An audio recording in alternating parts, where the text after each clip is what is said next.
sabda Rasul, dua kenikmatan yang sering dilupakan. Salah satu nikmat yang sering dilupakan adalah nikmat sehat.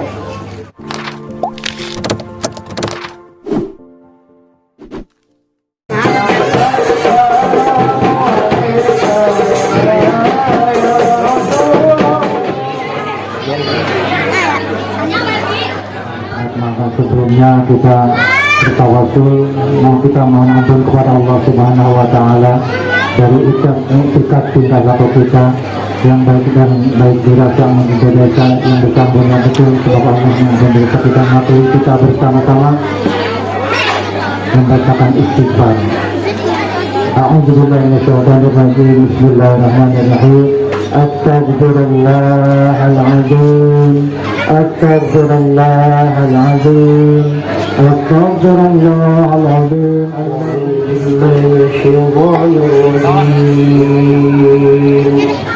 Bismillahirrahmanirrahim.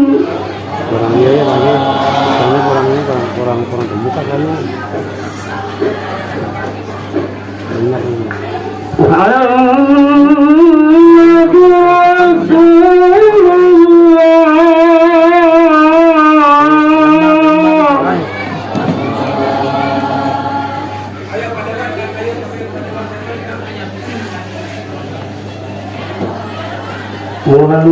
Muhammad Rasulullah.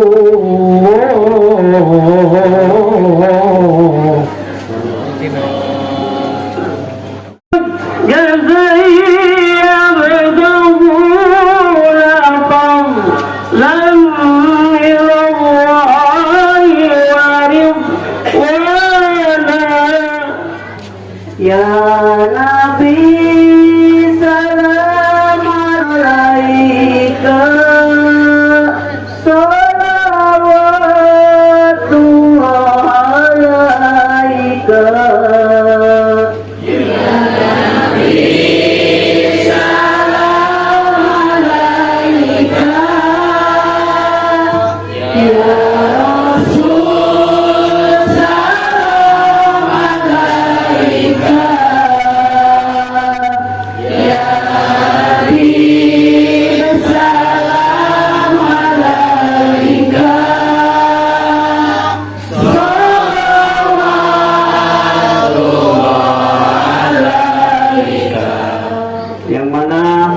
Kita akan bersama-sama memperingati peringatan Maulid Nabi Allah Muhammad Sallallahu Alaihi Wasallam. Untuk itu, mudah-mudahan Bapak Ibu semua dengan peringatan Maulid Nabi Allah Muhammad Sallallahu Alaihi Wasallam ini, kita semua kelak mendapatkan syafaatul uzma darinya dari Rasulullah Sayyidina Muhammad Sallallahu Alaihi Wasallam. Alhamdulillah, ulang sadayana di Masjid Jamilur Huda Kerajaan Kesngayatun mangeling-eling Maulid Nabi besar Muhammad Sallallahu Alaihi Wasallam. Mudah-mudahan ibu-ibu kumariuna di Masjid Jamilur Huda mudah-mudahan Anda mendapatkan taufik dan hidayah dari Allah Subhanahu Wa Taala. Amin.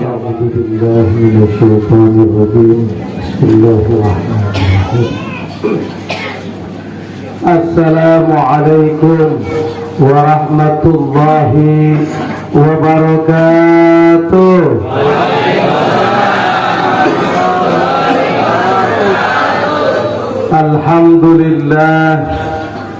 Alhamdulillahilladzi an'amana bi ni'matil iman wal islam wal ihsan. Asyhadu an la ilaha illallah wa asyhadu anna Muhammadan abduhu wa rasuluh alladzi la nabiyya ba'dah. Allahumma salli wa sallim wa barik ala sayyidina wa maulana Muhammad al-fatih lima ughliq wal khatim lima sabaq nasiril haq bil haq wal hadi ila siratikal mustaqim wa ala alihi wa ashabihi حق قدره ومقداره العظيم أما بعد فقال الله تعالى في القرآن الكريم أعوذ بالله من الشيطان الرجيم بسم الله الرحمن الرحيم ومن الناس من يتخذ من دون الله أندادا يحبونهم كحب الله والذين آمنوا أشد حبا لله إلى آخر الآية صدق الله العظيم. وقال رسول الله صلى الله عليه وسلم لا يؤمن أحدكم حتى أكون أحب إليه من نفسه ووالده والناس أجمعين صدق Rasulullah sallallahu alaihi wasallam. Yang saya hormati Ketua DKM beserta jajarannya, yang saya hormati Ketua Panitia beserta jajarannya, yang kami hormati aparatur pemerintahan baik dari tingkat desa, ke RW-an dan ke RT-an yang hadir, yang saya hormati hadirin hadirat rahimakumullah. Ibu-ibu hadir, bapak-bapak hadir, banyakkan bapak-bapak, banyakkan ibu-ibu. Maka pantas kalau laki-laki mau nambah lagi. Hai. Betul? Kata siapa? Hadirin hadirat rahimakumullah, Rasulullah bersabda ada dua kenikmatan yang sering dilupakan oleh kita sebagai manusia. Ada berapa kenikmatan yang sering dilupakan? Ada berapa, Bu? Ada dua kenikmatan yang sering dilupakan oleh kita sebagai manusia. Yang pertama yang sering kita lupakan adalah nikmat sehat. Yang pertama apa? Ibu-ibu, kalau lagi sehat itu nikmat tidak? Bapak-bapak, kalau sehat nikmat tidak? Kapan kita sadar kalau sehat itu nikmat? Kapan sadarnya?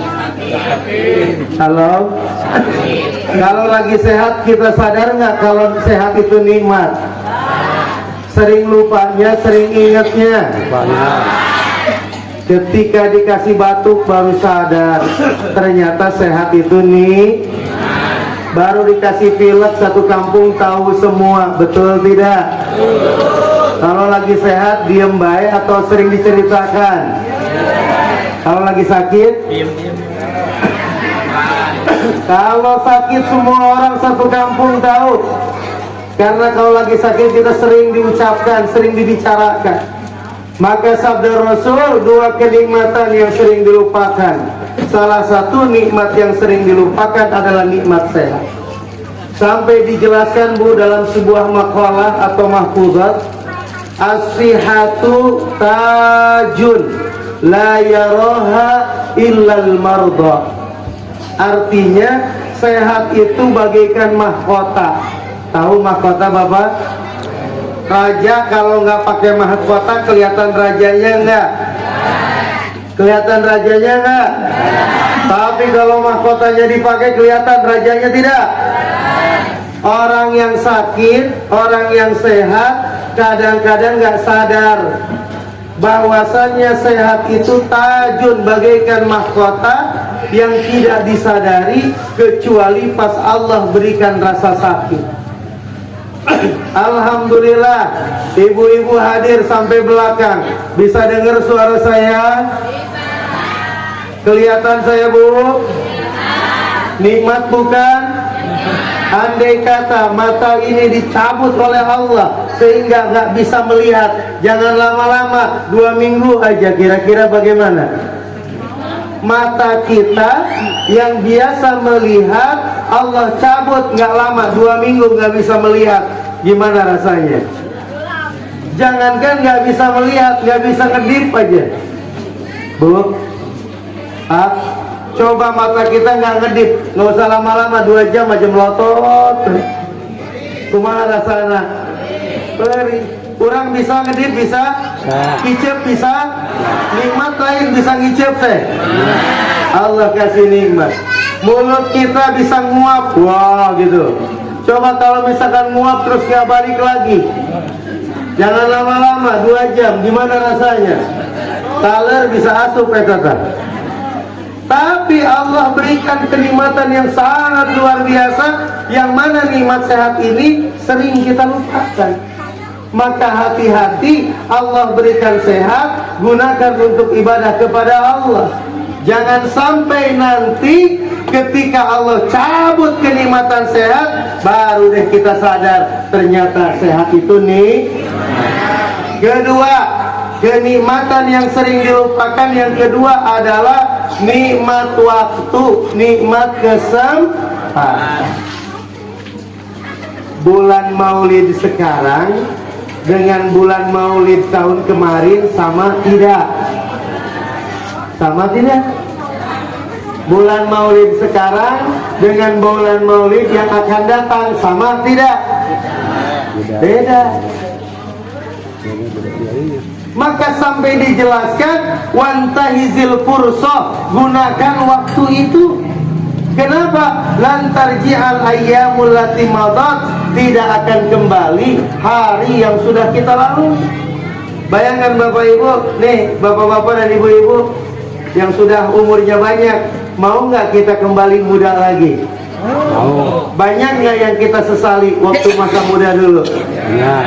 Kenapa dulu kita nggak belajar sungguh-sungguh? Kenapa dulu nggak ngaji sungguh-sungguh? Tahu-tahu udah tua aja gitu. Tahu-tahu sudah tua. Dan kita udah nggak bisa balik lagi ke waktu yang masa lalu. Nggak bisa muda lagi. Maka banyak penyesalan ketika umur udah tua, ternyata masa mudanya tidak digunakan dengan sebaik-baiknya. Ini masih di dunia, apalagi nanti di akhirat kelak. Ketika malaikat Israel datang, ketika sakaratul maut datang, lalu dicabut nyawa kita oleh Allah, baru pada waktu itu ketika nyawa ditenggorokan, Allah putar kembali rekaman kehidupan, baru deh kita nyesel sejadi-jadinya. Ya Allah, kenapa dulu umur tidak digunakan dengan sebaik-baiknya, tidak digunakan untuk ibadah kepada Allah, baru menyesal. Nah, oleh karena itu bersyukur kepada Allah dengan menggunakan 2 kenikmatan yang sering kita lupakan. Yang pertama nikmat sehat, yang kedua nikmat apa yang kedua? Kumaha iya teh? Yang pertama nikmat, yang kedua nikmat nikmat gunakan dengan sebaik-baiknya. Ya, jadi jangan sampai tahu-tahu kita udah tua, nyesel aja. Nah, ini baru menyesal. Salawat dan salam senantiasa terlimpah curahkan kepada junjungan kita, Habibana wa Nabiyana wa Maulana Muhammad. Bapak Ibu siap ngajinya? Siap. Sampai jam berapa siapnya? Sampai selesai. Sampai jam berapa? Saya emang kalau dengeran mah enak ya. Sampai perhatikan Bapak Ibu. Sekarang saya mau nanya, kita awali pengajian dengan pertanyaan Bapak Ibu. Kita ngaji ini gembira tidak? Bahagia tidak? Kalau ngaji bahagia, pengennya sebentar apa lama? Kalau ibadah dan kita melaksanakannya dengan penuh kebahagiaan, maka pengennya itu lama. Maka Maulid Nabi isinya pengajian yang mengadakannya penuh dengan kebahagiaan, maka semangatnya luar biasa. Tadi ketua panitia menjelaskan dari pagi ini persiapannya, betul? Ibu-ibu sampai ngumpulin uang, betul? Seneng nggak ngeluarin uangnya? Sedekahnya seneng nggak? Pertanyaannya, apakah setiap mau pengajian kita bahagia? Halo? Apakah setiap mau pengajian kita bahagia? Apakah setiap mau pengajian kita bahagia? Oke. Apakah setiap mau sedekah kita bahagia? Apakah setiap mau sholat kita bahagia? Mana ketua DKM? Saya cek. Pak Ustadz, kalau mungkin sebanyak ini nggak? Kalau lagi sholat subuh berjamaah ada 5 saf. Ada. Kalau sedekah orang sini biasanya sisa apa sisi? Halo Ibu, ini saya lagi ngecek. Tadi saya nanya bahagia banget. Saya mau cek sekali lagi. Biasanya kalau ngaji sebanyak ini apa tidak? Biasanya kalau lagi sholat penuh apa enggak? Kalau sedekah biasanya sisi apa sisa? Halo Kak ibu-ibu lah nanya, nak Bu, ayah di dapur itu ya? Yang di belakang ibu-ibu ada? Bu, kalau sedekah biasanya sisa apa sisi? Bapak-bapak, biasanya kalau sedekah sisa apa sisi? Emang sok nyaresa gitu duitnya? Apa bedanya sisa sama sisi? Kalau sisa di awal, kalau sisi di akhir. Jadi pas dapat rezeki, dapat uang, sisihkan zakatnya, infaknya, sedekahnya, itu sisi. Kalau sisa, uang habis belanja, habis itu, habis ini, sisanya baru disedekah. Emang duit suka pada nyisa apa? Maka akhirnya sedekahnya menjadi sulit, sedekahnya menjadi susah, karena sedekahnya selalu sisa. Kenapa? Karena sedekahnya tidak bahagia. Berarti ibu tadi jawab bohong semua. Katanya ngajinya bahagia tapi nggak pernah penuh. Katanya sholatnya bahagia tapi cuma 1-2 baris kalau subuh. Katanya sedekahnya bahagia tapi sedekahnya hayuh wae sesa. Kenapa saya katakan dan saya tanyakan ibadah itu bahagia dan tidak? Begini ibu-ibu, ibadah seseorang akan semangat menjalankannya kalau ibadah itu dilakukan dengan rasa bahagia. Seperti bulan maulid ini, seperti pengajian maulid ini, kenapa penuh, kenapa banyak? Karena semua bergembira, semua bahagia, sedekahnya aja bahagia. Sampai ada yang didatangi ketika mau sedekah, ibu mau ikut nyumbang buat maulid? Iya bapak, tapi mohon maaf, saya nggak bisa gede ngasihnya, cuman bisa 500.000. Bayangin, ada orang sedekah minta maaf. Hebatnya, sedekah minta maaf. Maaf Pak Ustadz, saya sedekahnya nggak bisa banyak, cuman bisa 20.000. Bayangin, biasanya hari biasa jangankan diminta, baru lihat orang pakai peci baju koko aja udah sembunyi. Pakai baju koko pasti minta sumbangan eta. Nyumput. Ayah budak bejakeun. Kamu nanyakin bapak-bapak dulu. Tapi ketika bulan maulid, orang berlomba-lomba berinfak dan bersedekah. Kenapa? Bahagia. Maka bapak ibu, orang bisa semangat dalam menjalankan ibadah kalau ibadahnya bahagia. Tapi orang akan merasa berat dalam menjalankan ibadah kalau ibadahnya terpaksa. Sekali lagi, perhatikan. Orang akan semangat dalam ibadah kalau ibadahnya bahagia. Orang akan terpaksa menjalankan ibadah kalau ibadahnya tidak bahagia. Bisa dipahami semua ini? Lanjut. Kenapa kita bisa bahagia dalam menjalankan perintah Allah dalam ibadah? Perhatikan. Kita bisa bahagia dalam menjalankan ibadah kalau satu, kita cinta terhadap perintah Allah. Dua, kita cinta terhadap yang memerintahnya, yaitu Allah dan Rasulullah. Sekali lagi, rasa bahagia dalam ibadah akan tumbuh kalau kita cinta terhadap ibadah. ibadah yang merupakan perintah Allah, atau kita cinta terhadap yang memerintahkan ibadah. Siapa? Allah dan Rasul. Bisa dipahami ibu sekalian? Itu kehatos itu barang-barang itu. Ya, jadi perhatikan.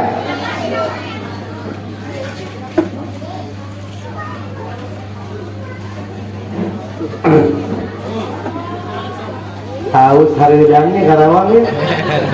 Haridang pisan nih. Sekali lagi perhatikan ini ibu. Jadi ibadah teh bakal terasa berat lamun teu bahagia. Bahagia moal tumbuh dina ngajalankeun ibadah lamun urang teu resep kana ibadahna, teu cinta kanu marentahna. Contoh, ibu teresep salat maka moal bunga salatna. Bapak teresep sedekah maka moal nikmat sedekahna. Bapak teresep maca Quran maka moal nikmat maca Quran. Hiji. Nu kadua, bapak tercinta ka Allah nu marentahkeun ibadah maka moal nikmat ngalaksanakeun ibadah. Bapak tercinta ka Rasulullah maka moal nikmat ngalaksanakeun ibadah. Sabab ibadah parentah Allah jeung Rasulna. Sementara urang tercinta ka Allah, urang tercinta ka Rasulullah, maka ngajalankeun parentahna bakal berat. Kartos kunaon? Sebab perhatikan, karena cinta mah ngajalankan perintah tinu dipika cinta teh kenikmatan. Jadi lamun orang kecinta ke Allah, lamun orang cinta ke Rasulullah, menjalankan ibadah teh bakal nikmat. Sebab ibadah itu perintah dari Allah yang kita cintai. Sebab ibadah itu perintah Rasulullah yang kita cintai. Contoh, Bu, halo, bapak-bapak hadir.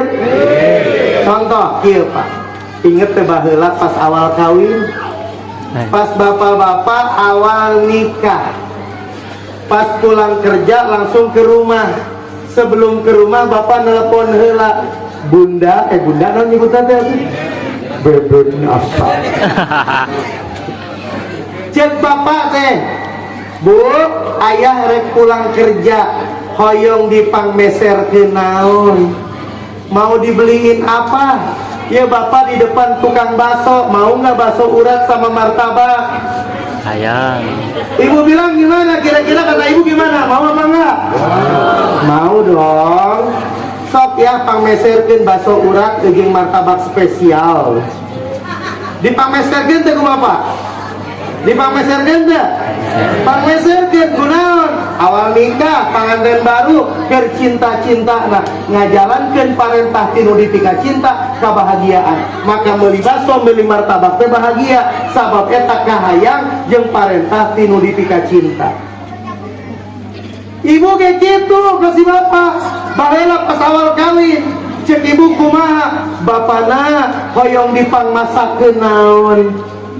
Kitu teh pas awal nikah, cek bapana teh bapak mah teu nu hese, pangyieunkeun semur jengkol, jeung goreng asin, sambal tarasi. Dipangademelkeun teh? Dibuatin apa enggak? Kenapa?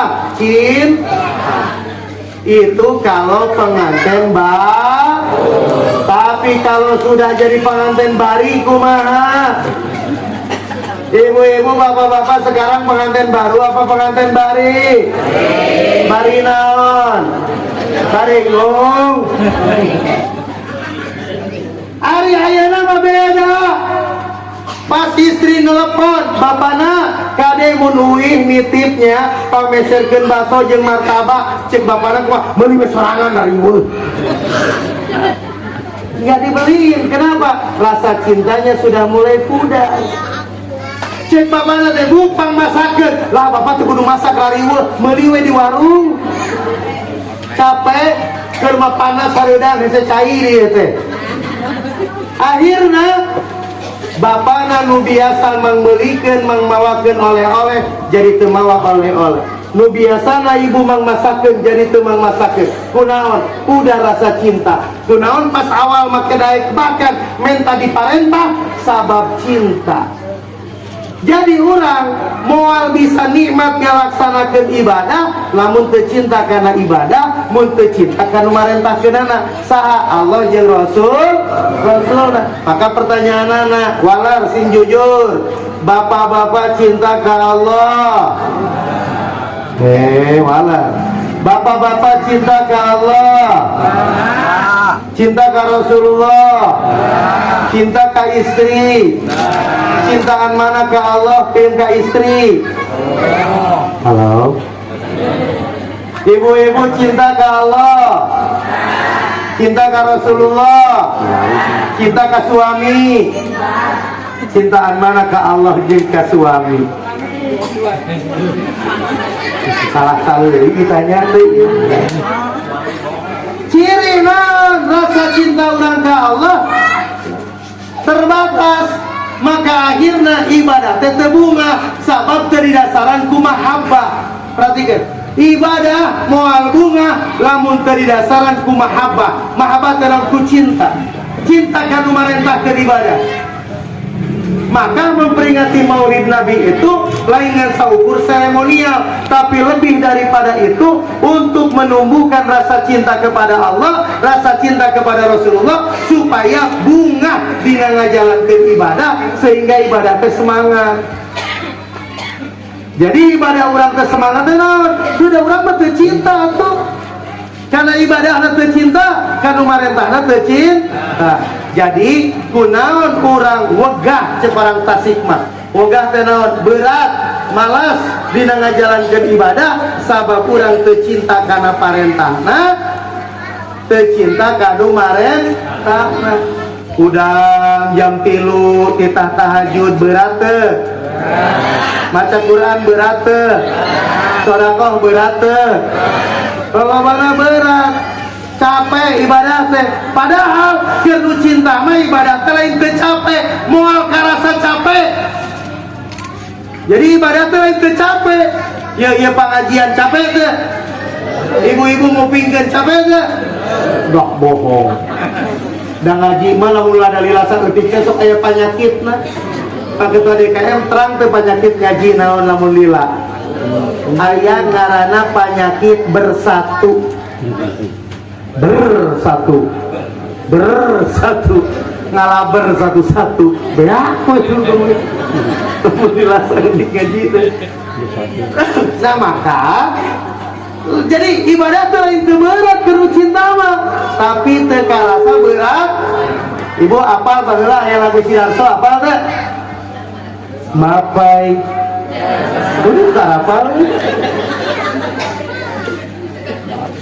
deh.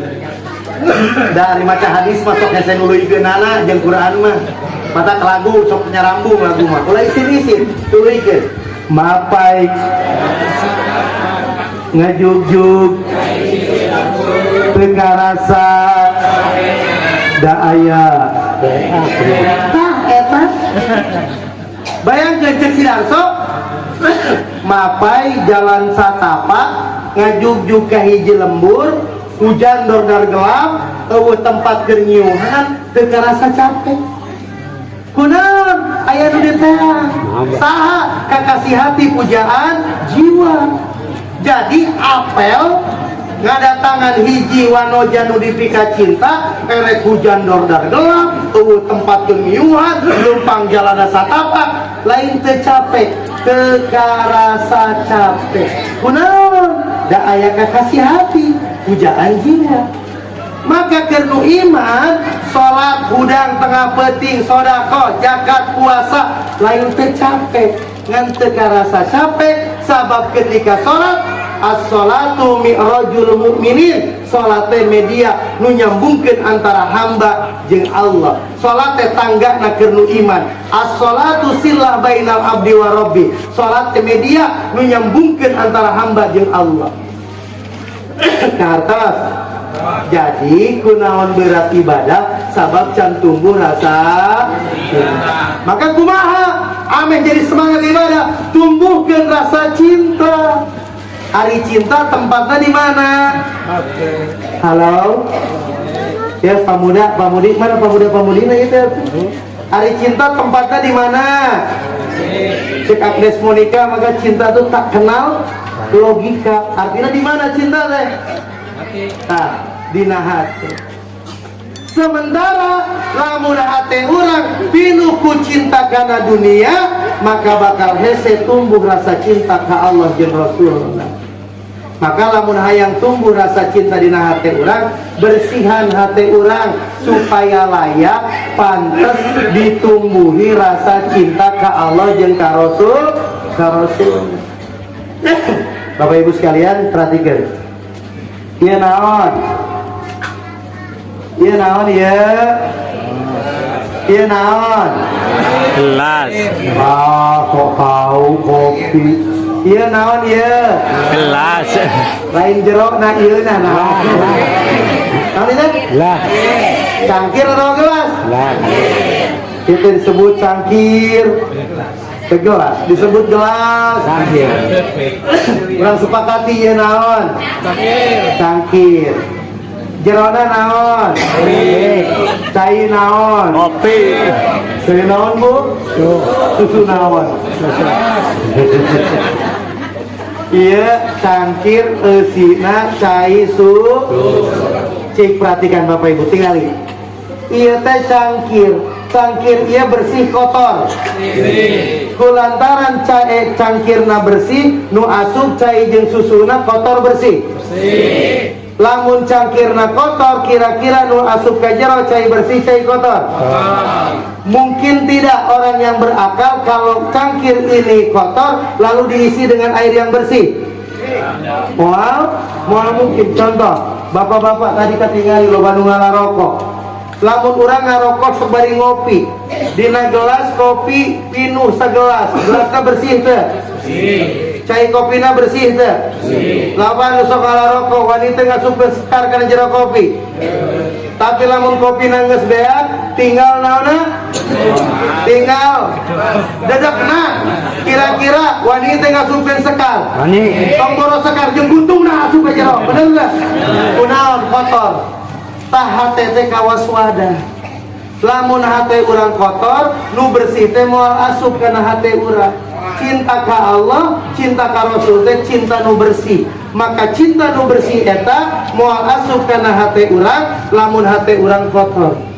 Tapi lamun hatena bersih, maka cinta ka Allah, cinta ka Rasulullah, cinta ka agama, cinta kana salat, cinta kana zakat, cinta kana maulid bakal tumbuh jeung asup kana jero hate. Sebab naon? Hatena bersih.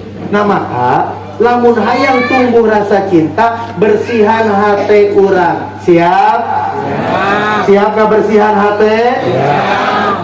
Lamun urang ereknya bersihan hate, maka kudu apal naon anu ngotoran hate urang. Kartos Pak, lamun urang teu apal kotoran hate urang, kira-kira bisa teu ngabersihanana? Moal. Ibu gering teu apal panyakitna, bisa teu ngubaran make obat naon? Teu bisa. Datang we ka dokter, cek dokter teh oh ieu mah maka dibere obat naon? Obat mah saha nu apaleun gering jeung teu na dokter. Tah hate urang ge kitu.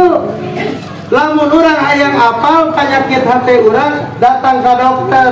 Tapi lain dokter lahir, dokter batin. Saha dokter batin? Al ulama warasatul anbiya, para ulama nu jadi pewaris nabi. Maka ibu lamun urang jauh ti ulama moal sadar yen hate urang teh keur gering, yen hate urang teh keur bermasalah. Ngan ku deukeut jeung ulama, nanya ka ulama bakal ditunjukkeun naon penyakit hate urang. Kartos. Maka saur ulama aya dua hal nu ngotoran hate urang. Aya sabaraha hiji? Aya sabaraha hiji? Nu pertama, perhatikeun. Nu ngotoran hate urang nu pertama dosa. Naon? Jadi hate urang teh bisa kotor ku naon? Ku dosa. Jadi lamun urang ngalakukeun dosa, eta teh urang teh keur ngotoran hate. Lamun hate pinuh ku dosa, cahaya Allah, cinta ka Allah jeung ka Rasul teh moal tumbuh dina hate urang. Jadi nu pertama naon nu ngotoran hati teh? Dosa. Mata kumaha? Istighfar jeung taubat. Maka simkuring naros, ibu bapak, hari urang ngalakukeun dosa sehari-hari sekali-kali. Kali deui ka ibu-ibu, Bu. Urang ngalakukeun dosa sehari-hari sekali-kali. Hari tobatna sehari-hari sekali-kali. Dosa urang mati. Nabi Adam sakali ngalakukeun dosa ratusan tahun tobat. Hari urang berbuat dosa sehari, bertobatnya sekali. Harusnya bertobat sehari, berbuat dosa ulah atuh, ulah sekali-kali, jangan sama sekali. Nah jadi yang pertama yang membuat hati kita kotor, akhirnya tidak layak ditumbuhi cinta ke Allah, karena hati kita ditumbuhi, dikotori oleh dosa. Maka sahur Kanjeng Nabi, Bapak Ibu, innal mu'min idza adnaba dzanban kanat nuqtatu sauda fi qalbihi. Sesungguhnya orang yang beriman ketika dia melakukan dosa, maka dia sedang meneteskan noda hitam ke dalam hatinya. Fa in taba wa naza'a wastaghfara sukilat qalbuhu. Kalau dia tobat mohon ampun kepada Allah, bersih lagi hatinya. Fa in zada zadat. Tapi kalau dia tidak tobat, justru dia terus melakukan dosa, maka sesungguhnya terus bertambah dosanya, bertambah kotoran hatinya. Jadi yang pertama, bersihkan hati kita dari dosa. Caranya dengan banyak tobat. Yang kedua, perhatikan. Yang kedua, yang membuat hati kita jadi kotor, tidak layak ditumbuhi cinta ke Allah jeung ka Rasulullah teh, apabila hati kita ditumbuhi penyakit hati. Penyakit apa? Hati.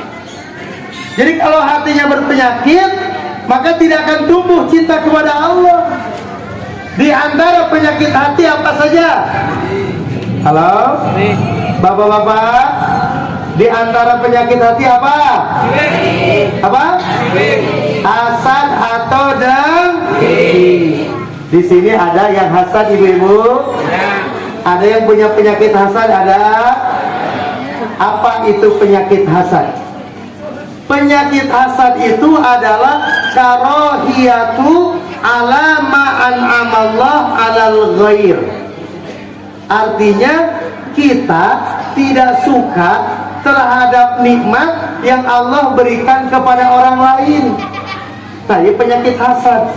Jadi kalau Allah memberikan nikmat dan kebahagiaan kepada orang lain, kita tidak suka. Ini disebut penyakit hasad. Tatangga beli TCX, dia sibuk beli paramek, tak. Tatangga beli TCX aja, dia sibuk beli paramek. Lihat, kebahagia dengan batur maju, deh. Ini penyakit hasad, penyakit bahaya. Maka Rasulullah sampai mengatakan, sampai bersabda, al hasadu yakulul hasanat kama takulun narul hatab. Perhatikan Bapak Ibu, penyakit hasad, dengki, kebahagiaan ningali batur bahagia, eta teh bisa menghabiskan kebaikan yang ada dalam diri kita seperti api yang membakar kayu bakar. Lebar Bapak Ibu, kurang rajin ibadah, rajin sedekah, gara-gara sifat hasad, senang melihat orang susah, susah melihat orang senang, akhirnya kebaikan yang ada dalam diri kita menjadi hilang. Rugi tidak? Satu, penyakit hati itu apa? Hasad. Yang kedua, penyakit hati apa? Apa?